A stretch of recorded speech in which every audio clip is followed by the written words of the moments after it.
ഒരിക്കൽ മാതാ യശോദ പതിവിലും നേരത്തെ എഴുന്നേറ്റു. തന്റെ ഉണ്ണിക്കണ്ണന് ഏറ്റവും മാധുര്യമുള്ള വെണ്ണ നൽകണമെന്ന ആഗ്രഹത്താൽ വേലക്കാരെയെല്ലാം മാറ്റി നിർത്തി മയ്യ തന്നെ തൈര് കടയാൻ തീരുമാനിച്ചു. തൈര് കടയുമ്പോൾ മാതാ യശോദയുടെ മനസ്സ് നിറയെ കണ്ണനായിരുന്നു. അവന്റെ കുസൃതികളും ചിരിയും ഓർത്തുകൊണ്ട് അവർ പാടാൻ തുടങ്ങി. ആ പാട്ടിന്റെ താളത്തിനൊത്ത് മാതാ യശോദയുടെ കൈകളിലെ വളകൾ കിലുങ്ങി. പെട്ടെന്നാണ് കാൽത്തളകളുടെ ശബ്ദം കേട്ടത്. ഉറക്കമുണർന്ന ഉണ്ണിക്കണ്ണൻ കണ്ണു തിരുമ്മിക്കൊണ്ട് മാതാ യശോദയുടെ അടുത്തേക്ക് ഓടി വന്നു. വിശപ്പിന്റെ പരിഭവം കാട്ടി ഉണ്ണിക്കണ്ണൻ മാതാ യശോദയുടെ സാരി തുമ്പിൽ തൂങ്ങി. സ്നേഹനിധിയായ മാതാ യശോദ തൈര് കടയുന്നത് നിർത്തി കണ്ണനെ മടിയിലിരുത്തി പാലൂട്ടാൻ തുടങ്ങി. പ്രപഞ്ചനാഥനും മാതാവും തമ്മിലുള്ള ആ സ്നേഹ നിമിഷം ലോകം തന്നെ മറന്നുപോയ നിമിഷമായിരുന്നു. പെട്ടെന്നാണ് അടുക്കളയിൽ അടുപ്പത്ത് വെച്ചിരുന്ന പാൽ തിളച്ചു തൂക്കിയത്. മാതാ യശോദ ഉണ്ണിയെ പതിയെ നിലത്തിരുത്തി അടുക്കളയിലേക്ക് ഓടിപ്പോയി. തന്റെ ആഹാരം മുടങ്ങിയതിൽ ഉണ്ണിക്കണ്ണന് വല്ലാത്ത ദേഷ്യം വന്നു. മയ്യയ്ക്ക് എന്നേക്കാൾ വലുതാണോ ആ പാൽ എന്ന ഭാവത്തിൽ മാതാ യശോദ തൈര് കടഞ്ഞുകൊണ്ടിരുന്ന കുടം ഒരു കല്ലെടുത്ത് ഉണ്ണിക്കണ്ണൻ എറിഞ്ഞുടച്ചു. തുടർന്ന് ആ വെണ്ണ മുഴുവൻ നിലത്തേക്ക് ചിതറി. എന്നിട്ട് ആ വെണ്ണ വാരിയെടുത്ത് വിഴുങ്ങിക്കൊണ്ട് പിടിക്കപ്പെടാതിരിക്കാൻ കണ്ണൻ പതിയെ അവിടെ നിന്ന് നടന്നകന്നു. തിരിച്ചു വന്ന മാതാ യശോദ കണ്ടത് ഉടഞ്ഞ കുടവും വെണ്ണ ചിതറിയ നിലവുമാണ്. വെണ്ണ പുരണ്ട ചെറിയ കാൽപ്പാടുകൾ പിന്തുടർന്ന് ചെന്ന മാതാ യശോദ കണ്ടത് അതിലും രസകരമായ ഒരു കാഴ്ചയാണ്. ഒരു ഉരുളിന്റെ മുകളിലിരുന്ന് ഉണ്ണിക്കണ്ണൻ കുരങ്ങന്മാർക്ക് വെണ്ണ വിതരണം ചെയ്യുന്നു. കയ്യിൽ ഒരു ചെറിയ വടിയുമായി വരുന്ന മാതാ യശോദയെ കണ്ടതും കണ്ണൻ പേടിച്ചുകൊണ്ട്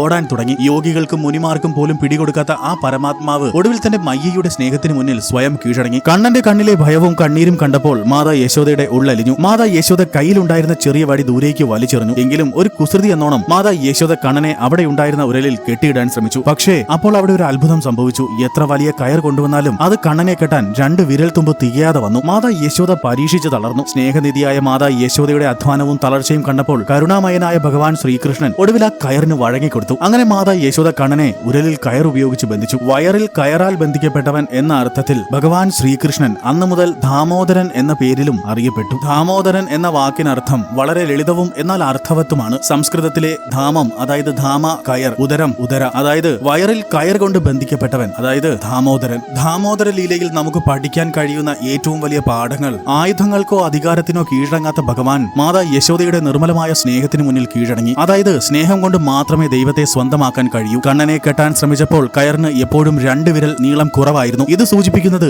ജീവിതത്തിൽ വിജയിക്കാൻ നമ്മുടെ ഭാഗത്തു നിന്നുള്ള കഠിനാധ്വാനവും അതോടൊപ്പം ദൈവത്തിന്റെ അനുഗ്രഹവും ഒരുപോലെ ആവശ്യമാണെന്നാണ്. പ്രപഞ്ചനാഥനായിട്ടും തന്റെ ഭക്തർക്ക് വേണ്ടി ഒരു കൊച്ചു കുട്ടിയായി മാറാനും അവരുടെ ശിക്ഷ ഏറ്റുവാങ്ങാനും തയ്യാറായ ഭഗവാൻ ഭക്തിയുടെ മഹത്വമാണ് ലോകത്തിന് കാട്ടിക്കൊടുക്കുന്നത്. വയറിൽ കയർ ചുറ്റപ്പെട്ട് ഉരലിന്റെ കൂടെ നിൽക്കുന്ന നീല നിറമുള്ള ദാമോദരന്റെ കഥ നിങ്ങൾക്ക് ഇഷ്ടമായാൽ ലൈക്ക് ആൻഡ് സബ്സ്ക്രൈബ് ചെയ്യൂ. രാധേ കൃഷ്ണ രാധേ കൃഷ്ണ.